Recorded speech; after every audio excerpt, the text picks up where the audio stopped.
नमस्कार, Hindi learning channel में आपका स्वागत है।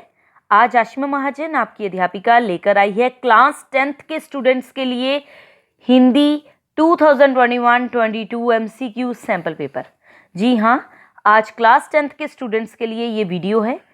उन्होंने फर्स्ट टर्म की तैयारी अपनी कर ली होगी।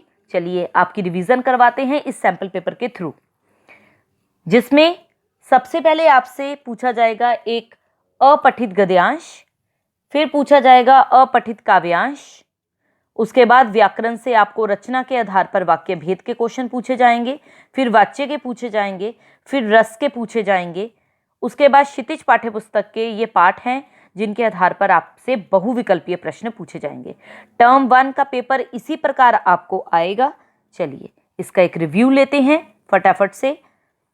सबसे पहले आपको बच्चों एक अपठित गद्यांश पूछा जाएगा, जिसमें आपको कुछ MCQs दिए गए हैं। उन MCQs के आंसर आपको देने हैं ऑप्शंस पढ़ के। सबसे पहले नीचे दिए गए गद्यांश से संबंधित प्रश्नों के उत्तर दीजिए। 5 मार्क्स का आएगा ये आपको, जिसमें लिखा है समस्याएं वस्तुतः जीवन का पर्याय हैं। यदि समस्याएं ना हो तो आदमी पराये अपने को निष्क्रिय समझने लगेगा। ये समस्याएं वस्तुतः जीवन की प्रगति का मार्ग प्रशस्त करती हैं। समस्या को सुलझाते समय, उसका समाधान करते समय व्यक्ति का श्रेष्ठतम तत्व उभर कर आता है। धर्म, दर्शन, ज्ञान, मनोविज्ञान इन्हीं प्रयत्नों की देन है।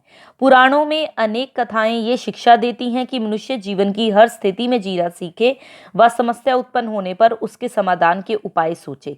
जो व्यक्ति जितना उत्तरदायित्वपूर्ण कार्य करेगा उतना ही उसके समक्ष समस्याएं आएंगी और उसके परिप्रेक्ष्य में ही उसकी महानता का निर्धारण किया जाएगा।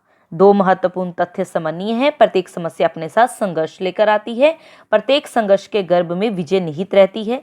समस्त ग्रंथों और महापुरुषों के अनुभवों का निष्कर्ष ये है कि संघर्ष से डरना, उससे विमुख होना लौकिक पारलौकिक सभी दृष्टियों से अहितकर है, मानव धर्म के प्रतिकूल है और अपने विकास को अनावश्यक रूप से बाधित करना है, रोकना है। आज जागिए, उठिए, दृढ़ संकल्प और उत्साह एवं साहस के साथ संघर्ष रूपी विजय रथ पर चढ़ जाएं और अपने जीवन के विकास की बाधाओं रूपी शत्रुओं पर विजय प्राप्त कीजिए। अब इस पैराग्राफ, इस अनुच्छेद के आधार पर आपसे 5 MCQs पूछे जाएंगे। पहला, इस अनुच्छेद का उचित शीर्षक दीजिए। संघर्ष की समस्या, संघर्ष एक अभिशाप, संघर्ष सफलता का आधार, जीवन एक संघर्ष। जी बिल्कुल, जीवन एक संघर्ष इसका सही उत्तर होगा। निष्क्रिय का विलोम शब्द क्या होगा स्टूडेंट्स? सक्रिय। ओके। मनुष्य का श्रेष्ठतम कब उभर कर सामने आता है? समस्या को सुलझाते हुए। आपने फर्स्ट पैराग्राफ में ही पढ़ा था। संघर्ष रूपी विजय रथ पर चढ़ते जाए में कौन सा अलंकार है? अब रूपी वर्ड लग गया। संघर्ष रूपी विजय रथ पर रूपक अलंकार। विजय का निवास कहाँ होता है स्टूडेंट्स? बताइए। एक क्वेश्चन तो आप बताइए ना। आकांक्षा में तो नहीं हो सकता, लक्ष्य में हो सकता है, उत्साह में हो सकता है, या संघर्ष में हो सकता है? चलिए फटाफट से आंसर कीजिए। विजय का निवास कहाँ होता है? पढ़िए।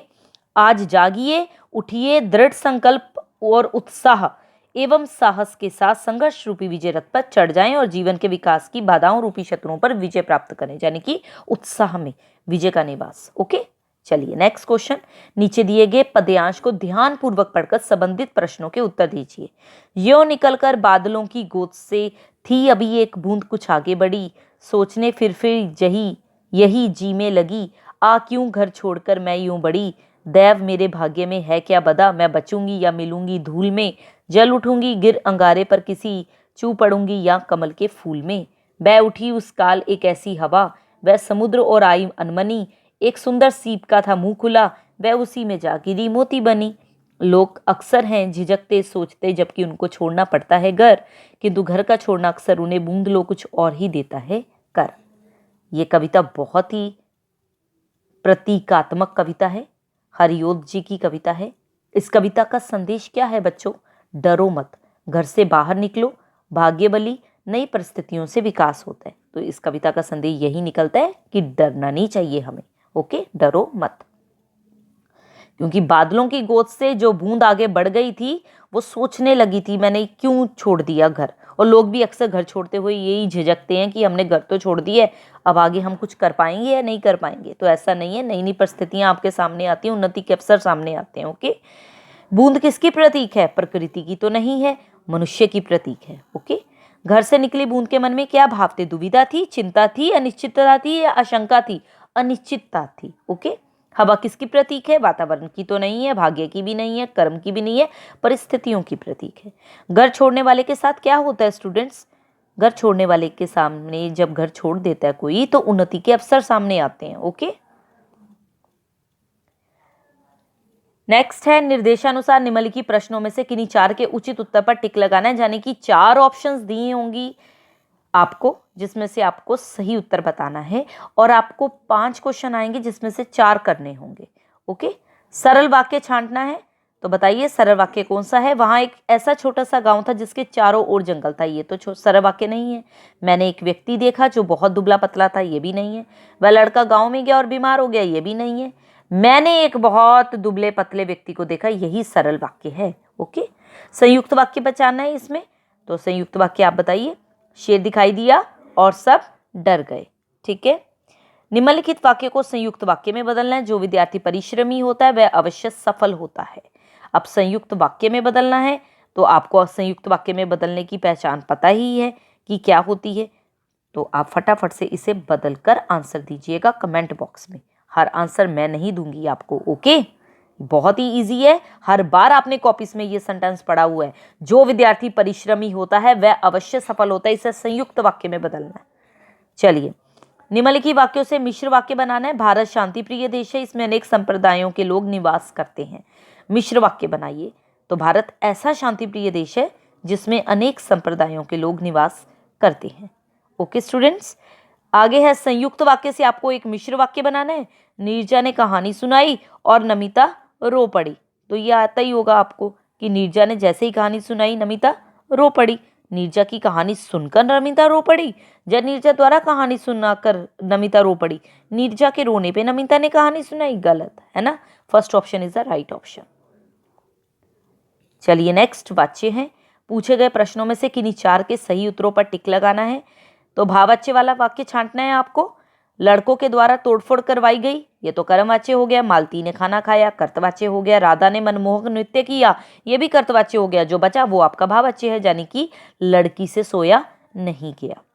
निम्नलिखित में से कर्तवाच्य वाक्य बनाइए। हलवाई द्वारा मिठाइयां बनाई गई, अब कर्तवाच्य बनाना है। हलवाई ने मिठाइयां बनाई। ओके, निम्नलिखित वाक्य से कर्मवाच्य बनाइए। मैं ये कविता नहीं पढ़ सकूंगा, तो आप बनाइए जल्दी से। कर्मवाच्य क्या होगा? मुझसे ये कविता नहीं पढ़ी जा सकेगी। ओके, या मुझसे ये कविता नहीं पढ़ी जाएगी, नहीं। Third option is the right option. Okay, भाववाच्य वाक्य बनाइए। नेक्स्ट पेज, वे इस दृश्य को नहीं देख सकते, अब देख नहीं सकते, यानी कि उनसे ये दृश्य नहीं देखा जाता। बस first option is the right option. निम्नलिखित वाक्य का वाच्य बताना है। हमसे आजकल दिन में पढ़ा नहीं जाता, चलिए बताइए, हमसे आजकल दिन में नहीं पढ़ा जाता, क्या है ये? कर्तवाच्य है, भाववाच्य है या कर्मवाच्य है? ये भी कमेंट बॉक्स में आप बताएंगे। ओके स्टूडेंट्स, आगे आ जाइए। क्वेश्चन नंबर 6, निम्नलिखित में से किन्हीं चार के सही उत्तरों पर टिक लगाना है। तो आप सबको पता है श्रृंगारस का स्थायी भाव क्या है, आंसर बोलने की जरूरत नहीं है। प्रेम, रति, भगवत रति, बाल रति, बताइए कौन सा है फटाफट से? जी हाँ, रति। क्रोध से कौन सा रस उत्पन्न होता है बच्चों? वीर, भयानक, विभत्स, रौद्र। अपने आप आंसर करेंगे आप कमेंट बॉक्स में इसका। ओके, निम्नलिखित में कौन सा रस है? मैया मोरी मैनी माखन खायो, जी हाँ बिल्कुल, वात्सल्य रस है, प्यार है माँ का। हाँ, सही ना जाती मुझसे अब आज भूख की ज्वाला, कल से ही प्यास लगी है हो रहा हृदय मतवाला, करुणा रस। ओके, ये ऐसा संसार है जैसे सेंबल फूल, दिन 10 के व्यवहार में झूठे रंग ना भूल, भक्ति रस। नेक्स्ट क्वेश्चन है, निम्नलिखित गद्यांश को पढ़ना है, संबंधी प्रश्नों के उत्तर देने हैं। 5 क्वेश्चन पूछे गए हैं। स्टूडेंट्स, आपने बाल गोविंद भगत वाला चैप्टर पढ़ा है? नहीं पढ़ा है तो मैं क्लास 10 की पूरी प्लेलिस्ट इस वीडियो के डिस्क्रिप्शन में दे रही हूँ। जो भी चैप्टर पढ़ना होगा फर्स्ट टर्म का, वहां से जाके पढ़ लीजिएगा। आपको कोई भी डाउट रह जाए, मेरे को नहीं लगता उन चैप्टर्स को सुनकर और पढ़कर वीडियो को लास्ट तक सुना कीजिए स्टूडेंट्स। आप वीडियो को सिर्फ क्वेश्चन आंसर देखने के लिए यूज मत किया कीजिए। ओके, चलिए। बाल गोविंद भगत ने बेटे की चिता को किससे आग दिलवाई थी? आप ही बताइए, किससे लगवाई थी? स्वयं तो नहीं दी थी उसने अग्नि, पतोहू से आग दिलाई। ठीक है, नेक्स्ट। श्राद्ध की अवधि पूरी होने पर बाल गोविंद भगत ने क्या किया था स्टूडेंट्स? जी हाँ, first option is the right option. पतोहू के भाई को बुलाकर पतोहू की दूसरी शादी करने का आदेश दिया। बाल गोविंद की पतोहू अपने घर क्यों नहीं जाना चाहती थी? क्योंकि उसकी नजर बाल गोविंद की जायदाद पे थी? जी नहीं, क्योंकि उसे बाल गोविंद के भोजन पानी और बुढ़ापे की चिंता थी। Second option is the right option. भगत ने पतोहू को क्या आखिरी दलील दी थी? जी हाँ, बिल्कुल सही जवाब। यदि वह नहीं जाएगी तो बाल गोविंद घर छोड़कर चले जाएंगे। चलिए नेक्स्ट, क्वेश्चन नंबर 5। इन पंक्तियों के आधार पे बताइए बाल गोविंद में कौन सी बात नहीं थी? अब इसका आंसर आप खुद देंगे। आपने चैप्टर पढ़ा हुआ है, नहीं पढ़ा है तो हिंदी लर्निंग पे जाके पढ़िए और 5th क्वेश्चन का आंसर कीजिए। ओके, 8th क्वेश्चन है नेताजी का चश्मा। बहुत ही इजी आपसे क्वेश्चन पूछे गए हैं। नेताजी का चश्मा में लेखक ने नायक को क्या सिद्ध किया है? जी हाँ, एक देशभक्त नागरिक। हालदार साहब हमेशा चौराहे पे रुककर किसको निहारते थे? जी हाँ, नेताजी की मूर्ति को। 9th क्वेश्चन है उदो तुम हो अति बड़भागी, यानी कि सूरदास के पद से पूछा गया। गोपियां उद्धव को बड़भागी क्यों कहती हैं? बार बार ये क्वेश्चन मैंने अपनी वीडियो में भी दिया हुआ है और बार बार आपसे ये क्लास में भी पूछा जाता है, गोपियां उद्धव को बड़भागी क्यों कहती हैं? इसका आंसर आप खुद देंगे, मैं नहीं दूंगी। 4 ऑप्शन आपके सामने है।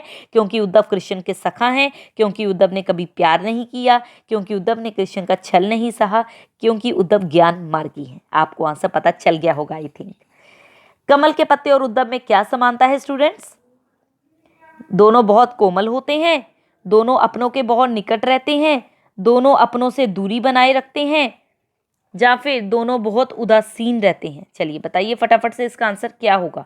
आपने पूरा चैप्टर पढ़ा है सूरदास के पद का, जल्दी से बताइए। दोनों अपने से दूरी बनाए रखते हैं। गोपी प्रीति नदी में पाँव ना परेओ में कौन सा अलंकार है? प्रीति नदी में पाँव, प्रीति रूपी नदी हो गई ना ये, तो कौन सा अलंकार होना चाहिए यहाँ पर? वैसे तो उपमा अलंकार है। प्रीति नदी में पाँव ना बुरेओ, प्रीति रूपी नदी, वैसे तो रूपक अलंकार भी है ये, तो कोई भी हो सकता है दोनों में से। ओके स्टूडेंट्स, आपका दोनों रोंग नहीं होंगे। गोपियां स्वयं को भोली क्यों कहती हैं? बार बार पढ़ा हुआ है आपने चैप्टर में, खुद को भोली क्यों कहती हैं? क्योंकि वो कृष्ण के छल को नहीं समझ सकी। अलंकार बताना है, गुड़ चाटी ज्यों पागी। बिल्कुल सही जवाब आपका उपमा अलंकार है गुड़ चाटी, क्योंकि गुड़ की तुलना की गई है कृष्ण से और चाटी की तुलना की गई है चीटी से, चीटी की। निम्नलिखित में से निर्देशानुसार विकल्पों का चयन करना है। लक्ष्मण के अनुसार सच्चा शूरवीर कौन होता है? जल्दी से बताइए। जी हाँ, यो युद्ध को यथासंभव रोकता है? बिल्कुल भी नहीं। यो युद्ध के समय संयम रखता है? बिल्कुल भी नहीं। 3rd option is the right option. यो युद्ध क्षेत्र में वीरता प्रदर्शित करता है। लक्ष्मण ने परशुराम का विरोध क्यों किया था स्टूडेंट्स? बिल्कुल सही जवाब, 1st ऑप्शन, उसके बड़बोलेपन के कारण। ये थे आपके सैंपल पेपर के फर्स्ट 10 क्वेश्चंस एमसीक्यू बेस्ड, यानी कि आपका फर्स्ट टर्म का जो पेपर आने वाला है वो एमसीक्यू बेस्ड ही आएगा। तो अपनी तैयारी इस प्रकार से कीजिएगा कि आपसे कोई भी क्वेश्चन कहीं से भी चैप्टर के अंदर से पूछा जाए तो आप सही जवाब देकर आए। तो अपनी रीडिंग परफेक्ट रखिए और प्लीज़ पूरे चैप्टर की रीडिंग करके जाइए। 10th क्लास के स्टूडेंट्स हैं, 5th के तो नहीं है ना? तो आप पूरा चैप्टर रीड करिए, आपको क्वेश्चन पढ़ने की ज़रूरत नहीं पड़ेगी, इतनी गारंटी है। आप वीडियो ज़रूर देखिए मेरी, और वीडियो में पूरा लेसन सुनिए। मैंने एक एक लाइन एक्सप्लेन की हुई है। फिर भी कोई डाउट रह जाता है, जहाँ आपको लगता है कि ये सवाल या ये जवाब सही नहीं था, कमेंट बॉक्स में बेझिझक लिख दीजिएगा। ओके स्टूडेंट्स, जल्दी मिलती हूँ आपको नई वीडियो के साथ। Till then good bye.